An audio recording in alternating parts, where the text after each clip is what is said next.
Mana kita 30 orang ya sehari. Alhamdulillah.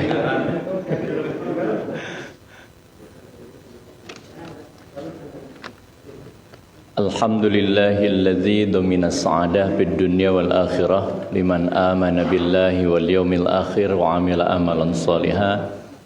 Asyhadu an la ilaha illallah wahdahu la syarikalah wa asyhadu anna Muhammadan abduhu wa rasuluh. Allahumma salli ala Muhammad wa ala ali Muhammad kama sallaita ala ali Ibrahim wa barik ala Muhammad wa ala ali Muhammad kama barakta ala ali Ibrahim fil alamin innaka Hamidum Majid. Radina billahi rabba wa bil islami dina wa bi Muhammadin sallallahu alaihi wasallam nabiyya wa rasulah. Ikhwatiman jamaah pengajian yang sama-sama berharap ridha Allah Subhanahu wa taala. Assalamualaikum warahmatullahi wabarakatuh.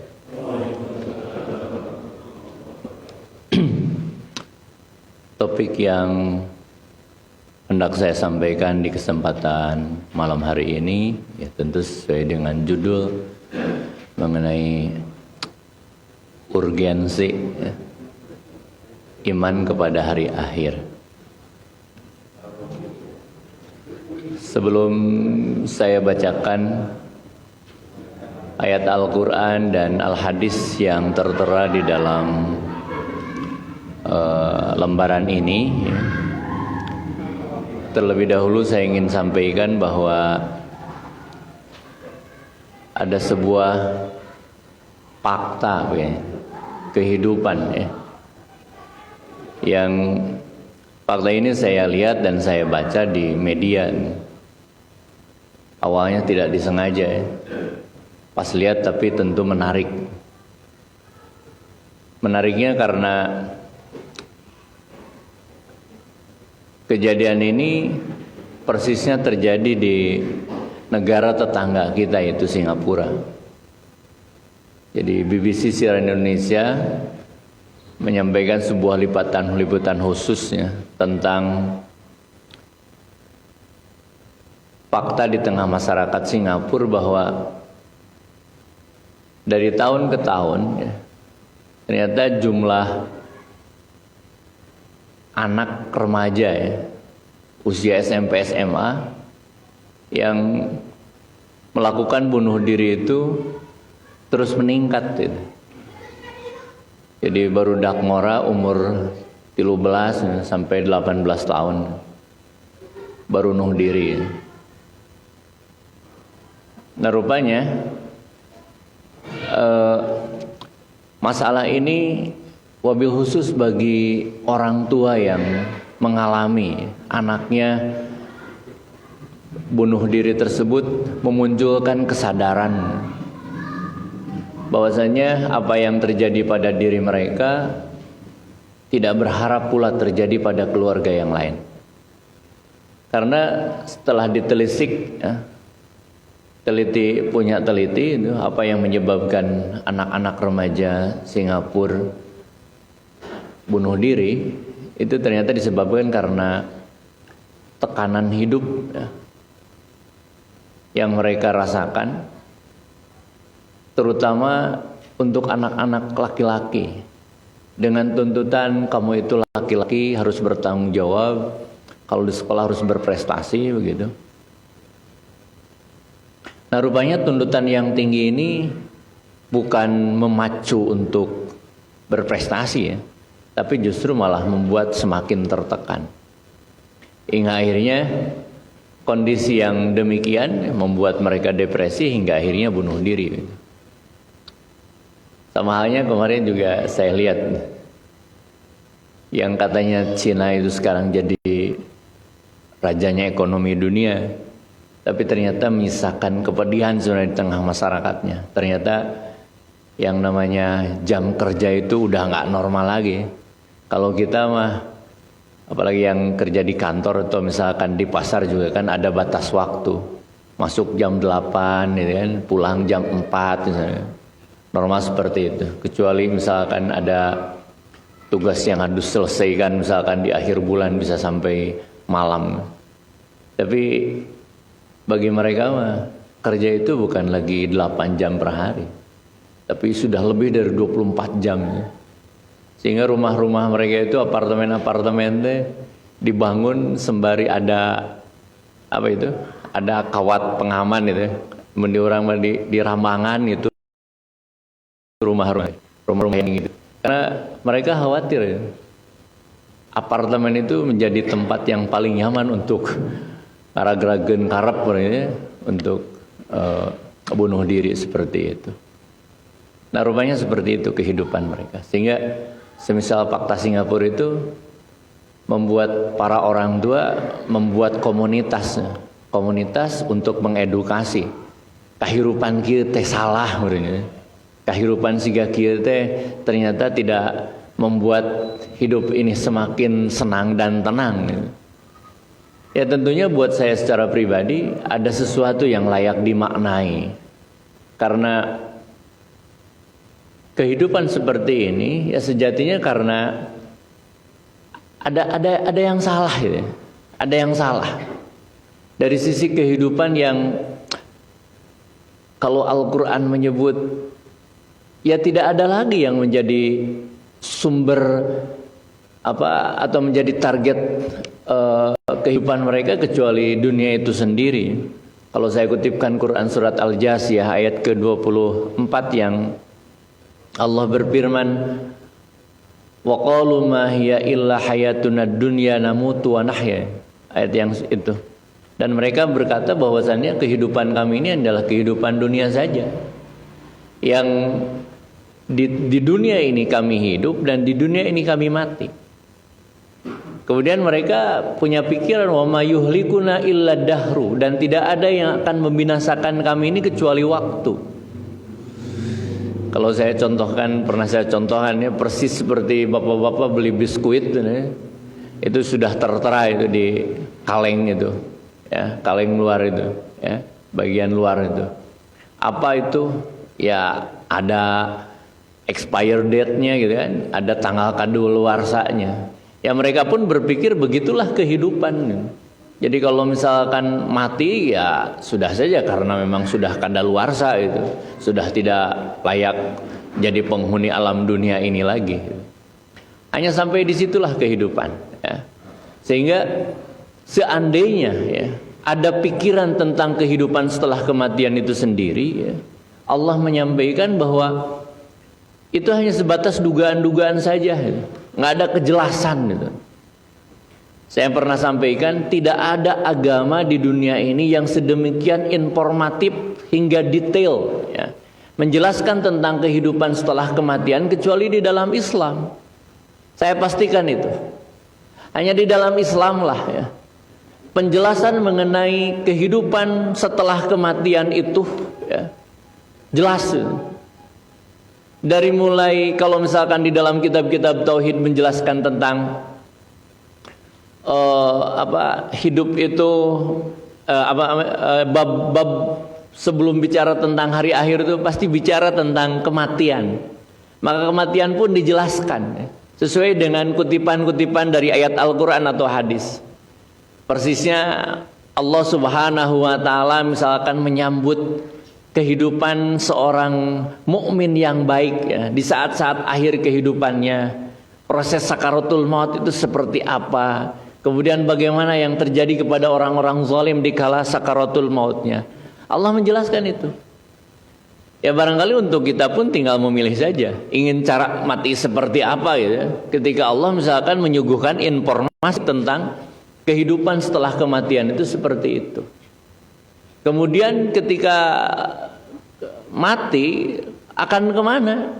Allah jelaskan tentang kehidupan alam kubur, alam barzah, apalagi di dalam hadis dijelaskan gitu kan, peristiwa barzah itu akan seperti apa, tentang terkait tentang pertanyaan kubur, nikmat kubur dan azab kubur seperti apa, dijelaskan.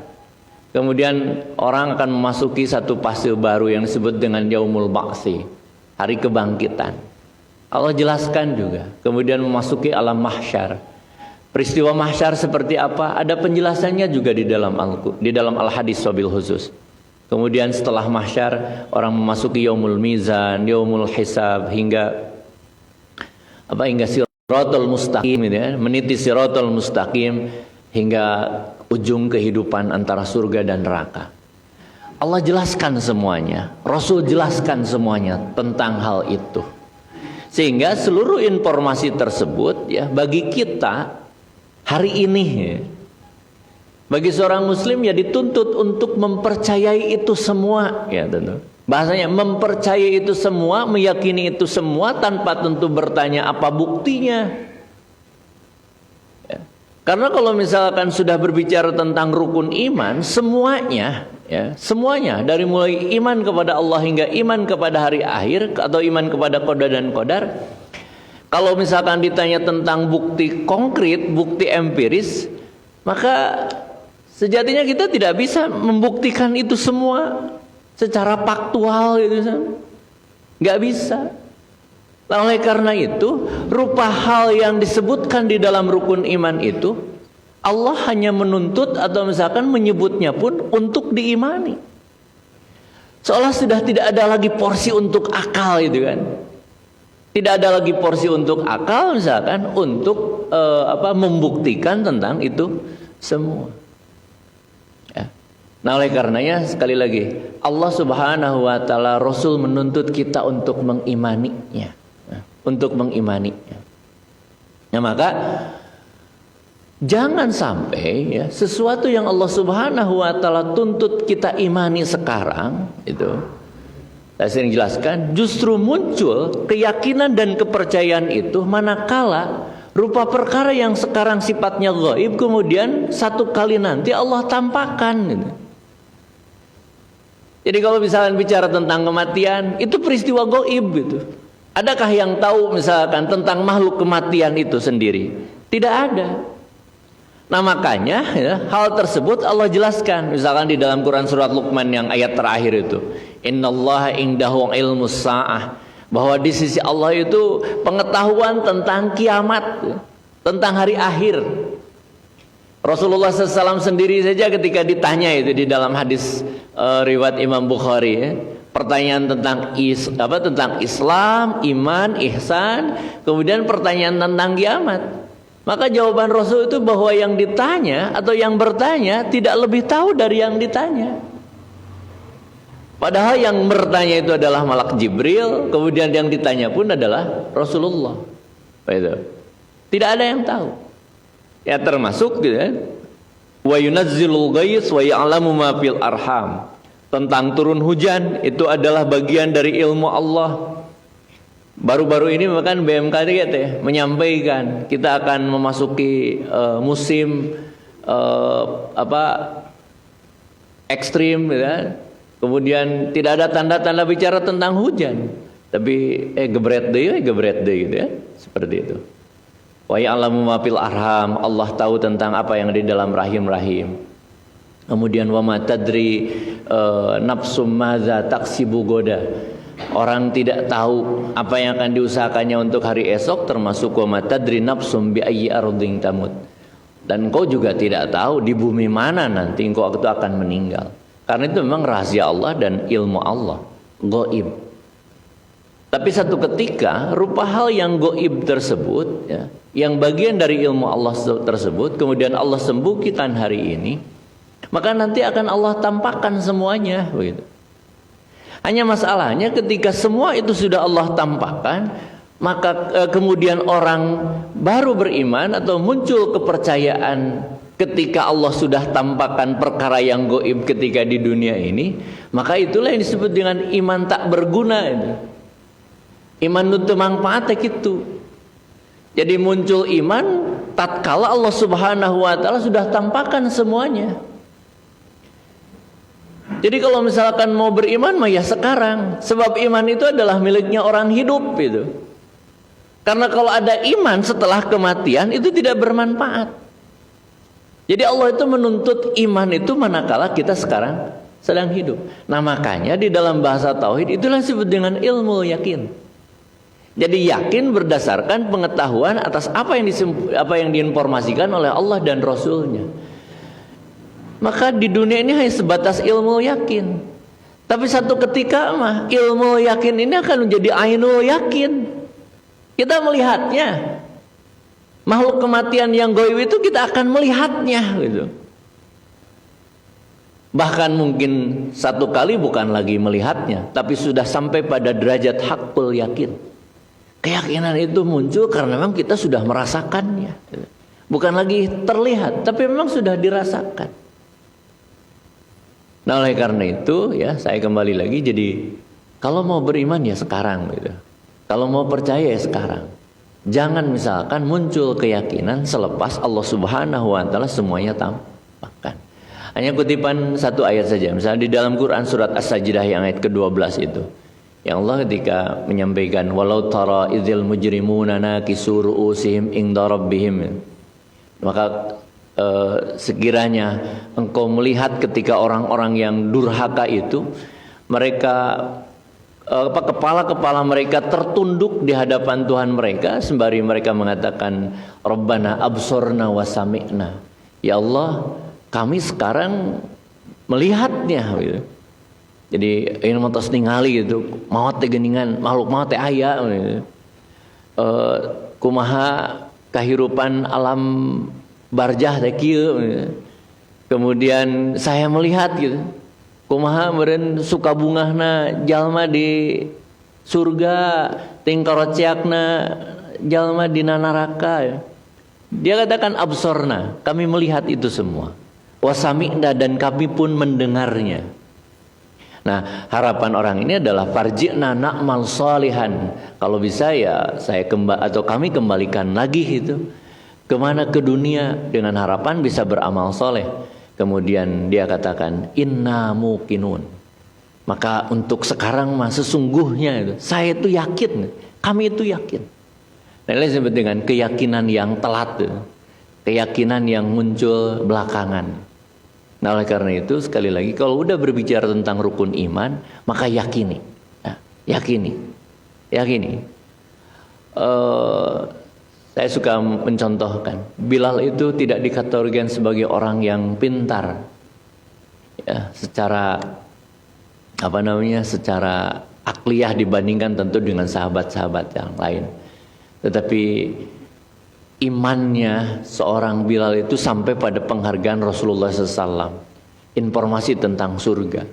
Karena tentunya rupa informasi yang disampaikan oleh Nabi bagi seorang Bilal itu sudah diterima, sudah tanpa tanpa pertanyaan lanjutan kemudian mendebatnya, enggak ya.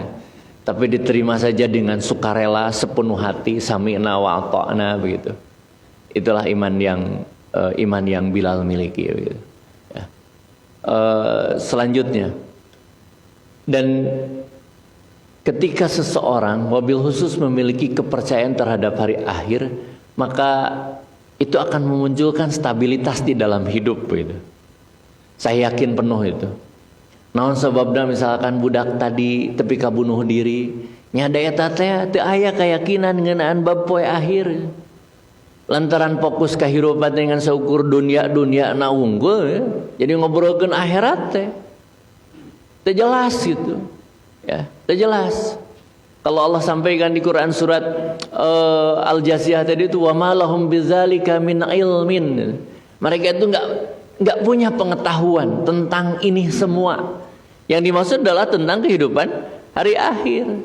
Tidak jelas. Andai kata pun ada, gitu. Inhum illa yadzunnun, kata Allah. Itu hanya sebatas dugaan-dugaan saja. Hanya dugaan-dugaan saja. Persis seperti pernah saya kutipkan wawancara Arnold Schwarzenegger itu, ya. Ketika ditanya tentang kamu percaya mati, percaya, gitu kan. Tapi kalau misalkan saya bisa berharap, tidak perlu ada yang namanya mati. Hanya mati itu niscaya. Lalu apa yang diharapkan kehidupan setelah kematian? Ya mudah-mudahanlah persis seperti yang disampaikan para pengkhotbah itu, ya. Bahwasanya ketika saya sudah mati itu ketemu dengan yang namanya malaikat, ya. Kemudian dia memberikan kehidupan saya yang baik. Hanya itu saja. Ya, jadi inhum illa yazunnun, hanya dugaan-dugaan saja. Enggak ada kejelasan, enggak. Nah, beda dengan misalkan tadi keyakinan kita. Ya, informasi tentang hari akhir itu sedemikian detailnya disampaikan kepada kita. Ya.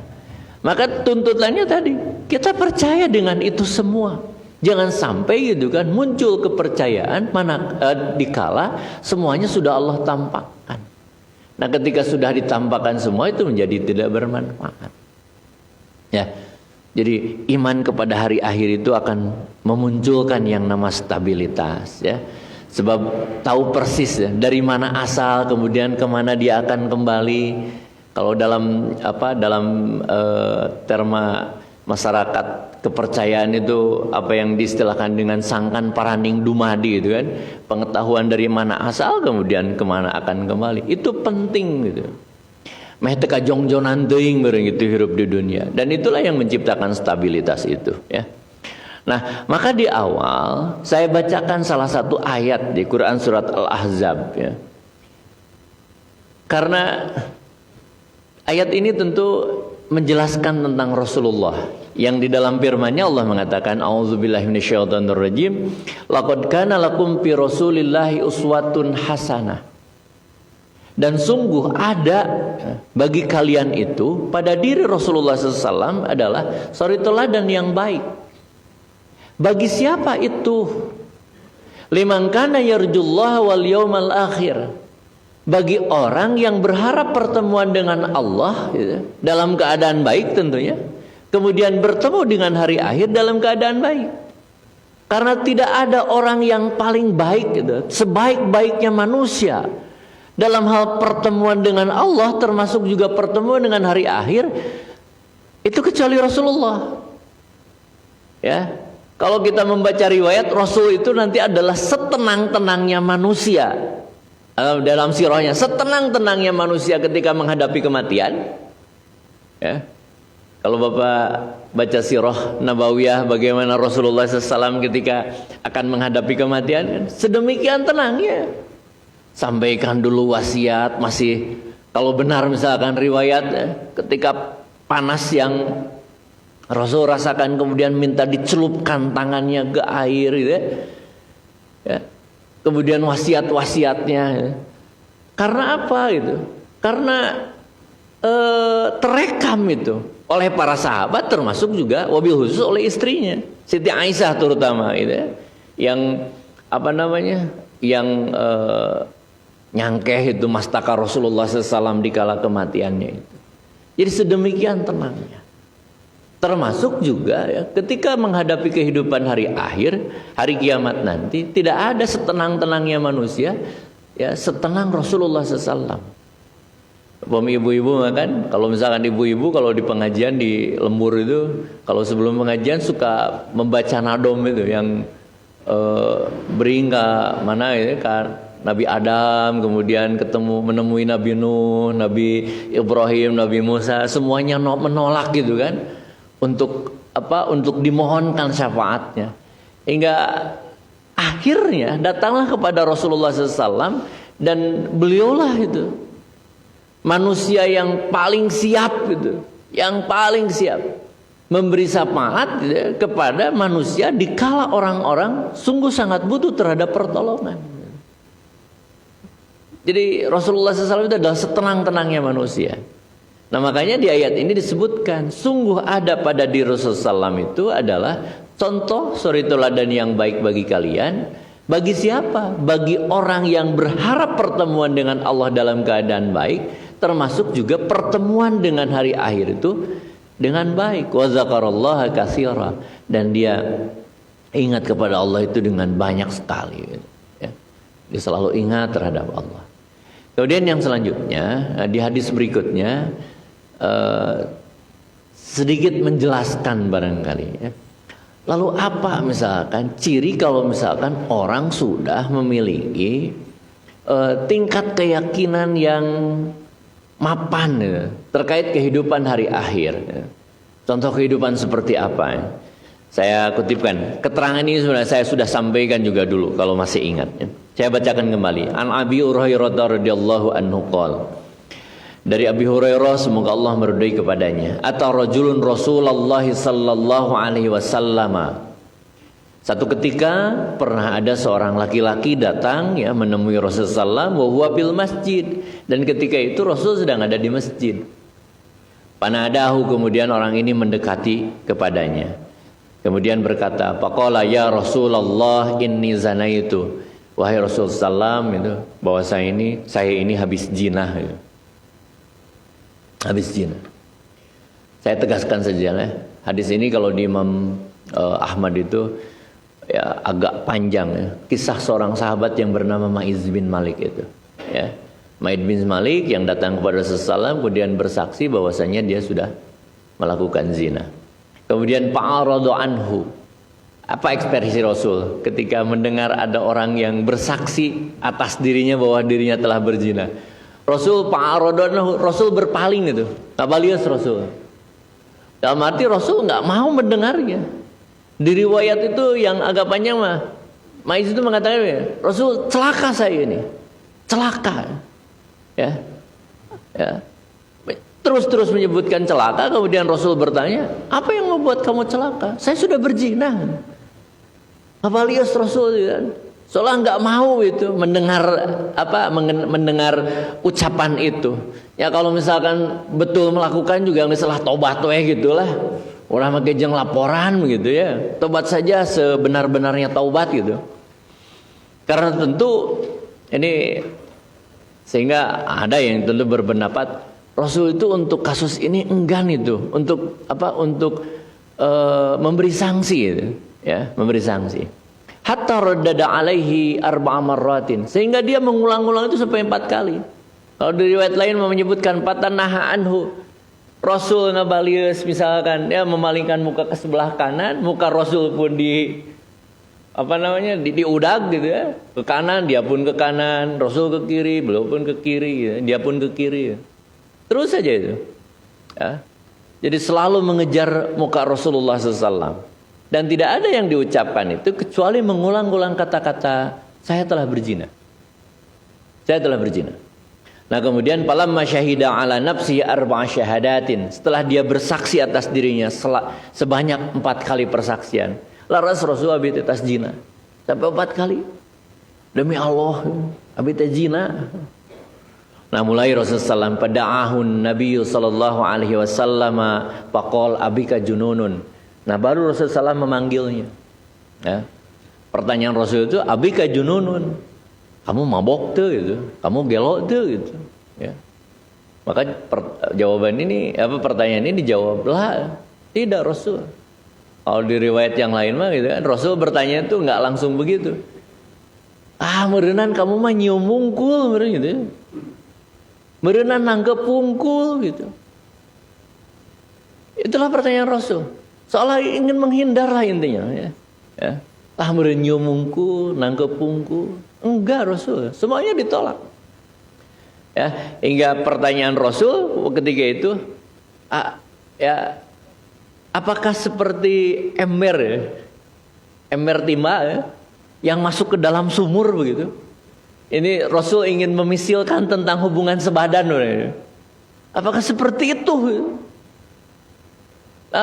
Sahabat ini menjawab, ya seperti itu, seperti itu. Nah lalu bertanya Rasul, abika junun, kamu gila enggak? Barangkali kamu lagi mabuk gitu. Karena tentunya orang gila akan rufi al-qalam gitu ya, terbebas dari jerat hukum, termasuk juga orang dalam keadaan mabuk karena hilang ingatan. Nah, ketika dijawablah tidak, maka Rasul lanjut bertanya, Pahal ahsanta, apakah kamu sudah nikah? Nah baru pertanyaan dijawab, na'am, sudah Rasul, saya sudah nikah. Itu. Nah maka Rasul pada waktu itu baru beliau menyampaikan persisnya sanksi apa yang harus diterima oleh sahabat Maiz bin Malik ini. Beliau katakan kepada para sahabat, idhabu bihi parjumu, bawa orang ini kemudian rajam, gitu. Nah, dirajam. Ya tentu bagi para ahli fikih ini menjadi landasan hukum ya tentang tentang zina itu. Ya, tentang zina. Jadi para ahli fikih membagi sanksi zina itu, had zina itu dalam 2 kategori, ya. Satu yang disebut dengan zina muhson, zina yang dilakukan oleh orang yang sudah pernah ya bersuami atau yang sudah bersuami atau bersuami istri atau pernah ya, statusnya pernah menikah, maka sanksinya ya seperti Maiz ini, dirajam begitu sampai meninggal. Kemudian ada yang dikategorikan ghairu muhsan. Ghairu muhsan itu zina yang dilakukan oleh orang yang belum menikah, masih lajang. Nah maka sesuai dengan Quran surat An-Nur ya, ayat ke-4 itu yang az-zaniyatu waz-zani fajlidu kulla wahidin minhuma mi'ata jaldah, ya. Bahwa laki-laki perempuan pezina, laki-laki pezina, ya, maka sanksinya itu adalah dengan dijilid, ya, didera sebanyak 100 kali.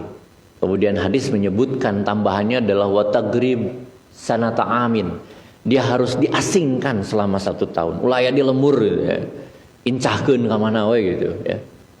Nah, seperti itu. Tapi kan untuk sampai ke sana ada syarat, ya. Salah satunya ada harus mendatangkan 4 saksi gitu. Ini yang berat, ya. Kalau misalkan ada orang yang zina gitu. Nah makanya sanksi zina itu dikatakan berat karena susah untuk menghadirkan 4 saksi itu gitu. Ya, orang ningali zina manya kudu ngajakan batur, ayo orang toong tuh misalnya.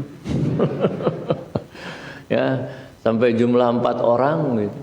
Kan nggak begitu. Ya. Jadi kalau misalnya ada orang yang berpikir bahwa hukum zina itu sadis, ternyata untuk sampai ke sana saja itu prosedurnya berat sekali itu. Karena apa? Seandainya ada orang yang menyampaikan persaksian tentang seseorang telah melakukan zina tetapi dia tidak bisa mendatangkan 4 saksi, justru gitu kan, hukum itu malah berbalik kepada yang menyangkanya gitu kan, yang membuat tuduhan zina itu sendiri. Bahaya gitu kan. Orang menyampaikan tuduhan zina gitu kan, kemudian tidak bisa menghadirkan 4 saksi, masih di Quran surat An-Nur itu ya. Maka sanksinya apa? Berat itu. Dia harus didera sebanyak 80 kali, kemudian persaksiannya itu tidak diterima seumur hidup begitu. Ya, seperti itu. Ya kembali lagi lah. Nah, maka ketika sudah didera, ketika sudah dirajam, di riwayat disebutkan karena Maiz merasakan beratnya siksa itu, ya, sanksi itu, dia lari gitu, lompat. Keinginan Rasul pada waktu itu ya sudah sahabatnya ulah pakai jengudag gitu. Karena itu ke para sahabat diudag gitu, dibaledokan sampai meninggalnya, sampai meninggal. Ya. Hanya diriwayatkan disebutkan penghargaan Rasul atas kesediaan Maiz gitu kan, menerima hukuman di dunia seperti ini. Ya. Beliau katakan begini, Maiz, ku kaulah katingali ayeuna keur kokojayan di sagara surga gitu ya. Seperti itu. Jadi lagi sedang berenang-renang gitu di lautan surga begitu. Itulah penghargaan Rasul SAW ya, atas kesediaan Maiz ini. Yang tentunya semakna dengan hadis yang berikutnya ya. Ketika Rasul menyampaikan dalam sebuah hadis yang diterima dari Imran bin Husain, anna mra'atan min Juhaina. Ada seorang perempuan dari Bani Zuhaina yang i'tarafat indan Nabi sallallahu alaihi wasallam bizina. Dia menyampaikan kepada Rasulullah SAW gitu kan, perihal bahwa dirinya telah berzina. Faqala inni hubla. Tu Rasul cenah buktosna abdi na hamil. Saya suka muncul selalu pertanyaan itu seperti ini. Eta kumahanya Rasul yang ngadidik para sahabat sampai pada titik keyakinan seperti ini gitu. Padahal makan gitu ngobrolkeun kiamat lagi can kejadian terus neraka lagi gitu. Tidak bisa dibuktikan, hanya sebatas keterangan-keterangan Rasul itu sendiri. Tapi sampai pada tingkat keyakinan seperti itu, datang kepada Rasul bersaksi. Tuh Rasul cenah buktusna abdi hamil. Nah ketika itu Rasulullah SAW ya, pada Nabi SAW waliyah, Nabi memanggil walinya. Ya, kemudian Rasul katakan ahsin ilaiha fa idza wada'at hamlaha fa akhbirni. Berlaku baiklah terhadap anakmu ini, urusanan gitu ya. Nanti kalau sudah selesai, sudah melahirkan baru datang lagi ya, beritahu aku. Nah, sementara di riwayat yang lebih panjang itu Rasul kan tidak serta-merta misalkan orang ini menyampaikan persaksian tentang zina kemudian dihukumi, tidak. Nah, ini yang perempuan suruh pulang dulu, walinya silahkan ya, berlaku baik ya. Urusanan anak anjeun tapi ngalahirkeun, sudah melahirkan datang ke Rasul sok susuanan begitu kan, kasih ASI dulu lengkap 2 tahun ya. Setelah itu masih ya, tidak langsung begitu. Hingga akhirnya gitu kan sesudah laporan ya, entah laporan yang keberapa baru ya, Rasul pada waktu itu fa'ala fa'amara biha fasyuddat 'alaiha thiyabuha ya, pada waktu itu ya baru Rasul memerintahkan kepada para sahabat dan dilakukan rajam bagi dirinya dengan cara bajunya diikatkan gitu ya, tehojah. Kemudian sanksi itu harus dilakukan di tengah halayak ya, supaya ada efek jerak tentunya. Ya, kemudian dikubur kakinya itu selutut begitu supaya dia tidak bisa berlari. Kemudian dilempari, ya, dilempari hingga meninggalnya. Itulah prosedur rajam itu. Summa amara bi rajmiha farujimat summa shalla 'alaiha. Dirajam ya hingga meninggalnya, kemudian Rasul menyalatinya. Jadi setelah si perempuan ini meninggal, Rasul di Pulasara gitu. Diselenggarakan jenazahnya itu persisnya atau seharusnya gitu. Dimandikan, dikapani, kemudian disolatkan. Hingga Umar bertanya, faqala lahu Umar bin Khattab, ya Rasulullah rajamtaha summa tusalli 'alaiha. Ya, kalau dalam riwayat lain pertanyaan itu atau salli 'alaiha wa qad zanat. Rasul, engkau menyalatinya padahal dia kan perempuan yang berzina. Rasul kalau ini Rasul kan engkau menyalatinya sementara dia sudah dirjam karena zina itu. Nah, inilah jawaban Rasulullah yang berhubungan dengan apa tadi, kesadaran hari akhir itu. Laqad tabat taubatan law qusimat baina sab'ina min ahlil madinati lawasi'athum. Sungguh perempuan ini sudah tobat dengan sebenar-benarnya tobat. Sekiranya gitu, taubatnya itu dibagi-bagikan kepada 70 atau seluruh penduduk Madinah, lawasi'athum, tentu akan mencukupi, bahkan mungkin masih bersisa gitu. Berarti sungguh besar itu kan nilai pahala bagi perempuan ini tatkala dia bersedia hati dihukumi dengan hukum dunia daripada kudu ngarandapan hukum akhirat barjeng can jelas gitu. Apakah tobatnya itu diterima atau tidak? Sudah saya serahkan saja itu. Sehingga kata-kata Rasul, "Fahal wajadta syai'an afdhala min anjadat bi nafsiha lillah." Apakah engkau sudah pernah menemukan ada orang yang lebih utama dari perempuan ini yang telah bersedia hati, dia serahkan jiwanya untuk Allah gitu. Ya. Inilah tentu yang fundamen gitu ya. Ketika ada orang memiliki tingkat kepercayaan tentang kehidupan hari akhir sampai pada kesediaan mendapatkan hukuman di dunia daripada misalkan mendapatkan hukuman di akhirat yang belum tentu tobat saya di dunia ini akan diterima. Seperti itu ya. Dan yang terakhir saya langsung saja yang ke belakang lah karena waktu sudah isya. Ya persisnya ya di kesempatan ini saya ingin mengajarkan sebuah doa saja yang paling pokok begitu. Yang doa ini ya mungkin bapak-bapak sudah menghafalnya. Pada yang belum hafal ini bisa dibaca ya. Kalau misalkan dihafal susah karena terlalu panjang. Intinya doa ini adalah doa yang diajarkan Rasulullah SAW ketika beliau akan membuka sholat malamnya, tahajudnya wabil khusus ya. An Ibnu Abbasin, dari Ibnu Abbas, kana Nabi sallallahu alaihi wasallam idza qama minal laili yatahajjad. Adalah Rasulullah SAW ya, apabila beliau berdiri di waktu malam untuk melaksanakan sholat tahajud ya, maka qala Allahumma lakal hamdu anta qayyimus samawati wal ard. Ini mah intinya beginilah. Doa-doa ini ya dipanjatkan sebagai bentuk apa? Persaksian dan kesadaran kita itu atau keyakinan kita bahwa rupa hal yang gaib itu kita yakini sepenuh hati dengan mengatakan yang pertama adalah iman kepada Allah, Allah sebagai zat yang qayyimus samawati wal ardi, yang menyelenggarakan itu kan seluruh apa yang terjadi di kehidupan yang ada di langit-langit dan di bumi. Wa man fihinna, termasuk yang menjadi pengisinya. Walakal hamdu mulkus samawati wal ardi wa man fihinna walakal hamdu anta nurus samawati wal ardi wa man fihinna. Kau itu adalah rajanya langit dan bumi, yang menguasai langit dan bumi. Kau itu adalah cahaya langit dan bumi, termasuk yang diisinya. Walakal hamdu anta malikus samawati wal ardi walakal hamdu. Nah ini yang antal haqqu. Engkau itu adalah pasti, pasti wujudnya, pasti dengan kuasanya. Kita akui itu, ya.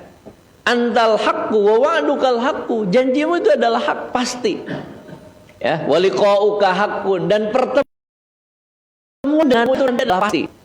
Ya, wa qauluka haqqun, firmanmu itu pasti. Wal jannatu haqqun, surga itu pasti adanya. Wan naru haqqun, neraka itu pasti adanya. Wan nabiyyuna haqqun, dan para nabi itu pasti adanya. Kemudian wa Muhammadur Rasul wa Muhammadun sallallahu alaihi wasallam haqqun was saatu haqqun. Allahumma laka aslamtu. Nah, setelah itu, setelah menyampaikan keyakinan-keyakinan kita dan mengatakan hakun baru laka aslamtu, kepadamu aku berserah diri, ya. Wa bika amantu, dan denganmu juga aku beriman, ya. Wa alaika tawakkaltu, aku bertawakal. Selanjutnya. Terima kasih barangkali itu yang bisa sampaikan. Mudah-mudahan ada guna dan manfaat, ya. Mudah-mudahan juga kita bagian dari orang-orang yang memiliki kadar kepercayaan terhadap hari akhir yang mendalam, gitu. Sehingga kita tidak dikategorikan orang yang telat meyakini setelah semuanya Allah tampakkan. Rabbana la tuzigh qulubana ba'da idh hadaitana wa hab lana min ladunka rahmah innaka antal wahhab. Rabbana hab lana min azwajina dzurriyyatina qurrata a'yun waj'alna lil muttaqina imama. Ya muqallibal qulub tsabbit qulubana ala dinik, ya musarrifal qulub sarrif qulubana ala ta'atik. Rabbana atina fid dunya hasanah wa fil akhirati hasanah wa qina adzabannar. Subhana rabbika rabbil izzati amma yasifun, wassalamun alal mursalin walhamdulillahi rabbil alamin. Assalamualaikum warahmatullahi wabarakatuh.